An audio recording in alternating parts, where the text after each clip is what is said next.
A while now, I've been wanting a dent puller, but not a cheap suction cup one. I made one that I've used on the Stag behind me. What I want is a proper spot weld dent puller. Due to the cost and size of most machines, I've always been put off. Firstly, I'm not spending £200 on something that I may only use a handful of times. Second of all, I've only got a small workshop and storage here is at a premium. So when I came across a cheap one for just £30 in a compact little box like this on Temu, I thought to myself, how bad could it be? Following finding this, I did a little bit of due diligence. I messaged the seller just to see if that should just be an attachment that can plug into my welder, and they said to me if I can't fit it, they said they would help me along the way. So I thought I'd give it a go despite the bad 1-star reviews. We have a dent puller, we have some sort of rods and whatever they are. They look like they're supposed to be copper, but clearly not. Then have a load of keys, some pulling apparatus, and then some spare switches. Surplus to this, we also have a gun and some absolutely amazing instructions that I don't have a clue what to do with. Yeah, just like that 1-star review said, there is nothing to bolt this into at all. Yeah, from the pictures though, it looked like that goes in there somehow. Yeah, the reason why I have bought this is because my welder recently broke. I needed to buy a whole new torch for it, so I do have some spare wiring from the old torch, which I should be able to use on this. So today I am going to try and wire this up and see if I can get it working and how bad it is. How hard could it be after all? These instructions are absolutely crazy. On further reading, there is actually an English side to it. The English is absolutely horrendous. Take this part for example. Meson fusion. Polish the paint and remove rust on the dent parts with a polishing machine. Connect the bottom line work piece to the area to be repaired and ensure the link is good. Set the operation status to automatic. Adjust the current and time of the machine. The specific adjustment depends on the impact of welding effects according to different sags. Different thickness of the flat pad. The thicker the flexion pad, the stronger. Yeah, that. With those instructions proving as useless as a chocolate teapot, I started stripping down the switch. Oh, okay, there's not a lot to this at all. Literally a switch and then that. Obviously, I think I'm going to have to bolt something into there, because with welding, you've got the switch, this will be the positive, and then you'll have an earth strap on the welder. So, I'm hoping. Yeah, I think there was something else in there as well. Yeah, I'm guessing. They go in there, something goes in there. Is that a thing that goes in there? Okay, let's have a go. So I started by dismantling the wiring. To do this, I took the last of the remaining torch off the wiring, and then it's ready to go. Even with a dodgy looking switch like that, it should be pretty safe. The switch only operates a relay, which triggers the welding process, so there's not many amps there to electrocute yourself. Right, and so I've got 2 spades here that will fit. Just one there, one there. This is only a little circuit switch, so it doesn't matter which way they go. So yeah, using a few electrical connectors, I soon found some that fitted. All I had to do then is strip some of the wiring back, stick them in the spades, and then crimp them up. With all the effort I'm putting into this, I just hope this cheap machine actually bloody works. It might have only been 30 quid, but there's been a lot of faff with it. As you can see, I've not put all the screws in. I just want to see if the thing works first.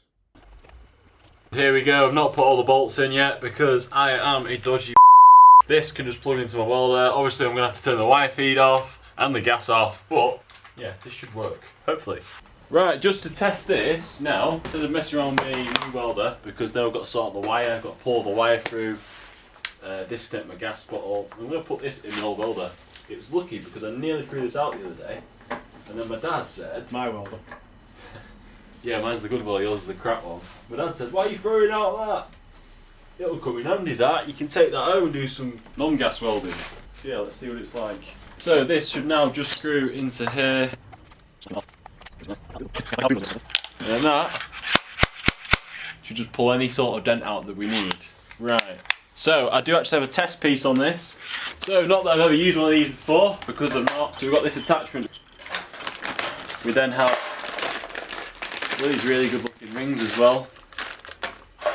You can hook into that. All sorts of these. Not really sure exactly what they would be good for in different things, but let's give this a first attempt and hope it works. If I pull that, it is making a noise on the welder and the lights are dimming. So yeah, should we try it?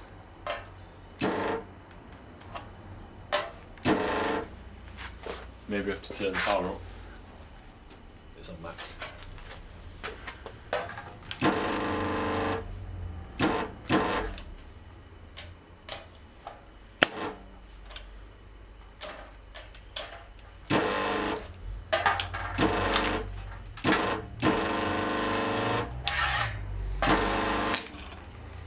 So with that not working on that welder, we're going to try it on the more powerful welder.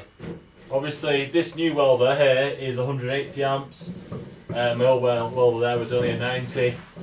You've only got 2 power settings on that, this has 6. So I'm hoping we can bang a bit more power through it, it should just work. But it's one of them you never really know until you try it.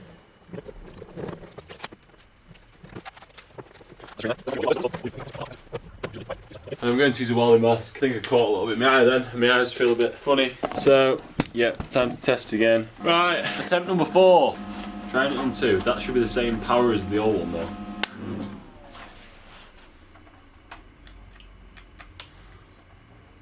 Ooh, that's nice and solid. It's definitely not going well with this cheap Temu thingy. It's not working, that welder. It's blown, looks like a fuse on my welder altogether on that one. Let's just hope it is a fuse and not my welder. Even though it broke the welder possibly. Let's just see how well it pulls. Put my feet on the other side. Utter. But I've managed to get it kind of mended, so I'm just going to go through the power levels. What I'm going to do though, I'm going to start on power level 1 and then work my way through. And I know I can't use power level 6, so I'm just going to find out if any of these power levels basically work. So there's power level 1. This will probably be crap because this is about the same power as the old welder. Oh, 1's not bad. It might just be the old welder. Try it again.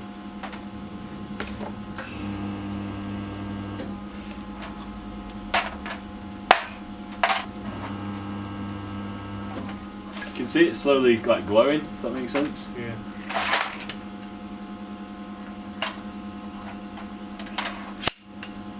Sweet one. Yeah, it's a bit. Right, should we try on 2? On 2. Right, moving on to 2.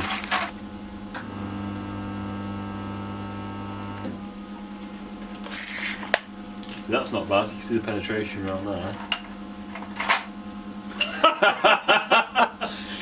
That's Yeah, what's, right. that's what's well in.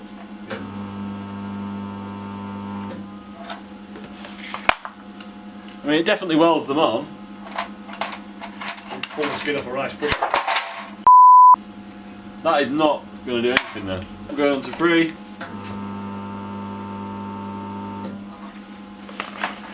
Slowly getting better. You can see the rings getting slightly bigger as well. Right. Another ring. Right, no, stuff this. What I'm going to try now, I'm going to put the thing back on. I'll do it with the puller on. 3, 2, 1. Definitely doesn't work with this dent puller attachment in. You have to weld them on first. 3, 2, 1. Let's pop the old electric stuff. It's not even welded it. This awful thing has just tripped my bloody garage electrics. Yeah, it's a complete fail. Not worth a £5, let alone 30 quid. Luckily they've complained and they've sent me a partial refund of 7 quid. It's not worth returning to China. The postage on it's absolutely insane. The only thing I would say is I've got a slide hammer out of it that I can use. This might be good. I can probably weld some of the hooks on with my normal welder or even washers. And then I've got a slide hammer that I always wanted. If you enjoyed this, please consider subscribing and we'll maybe see you next time.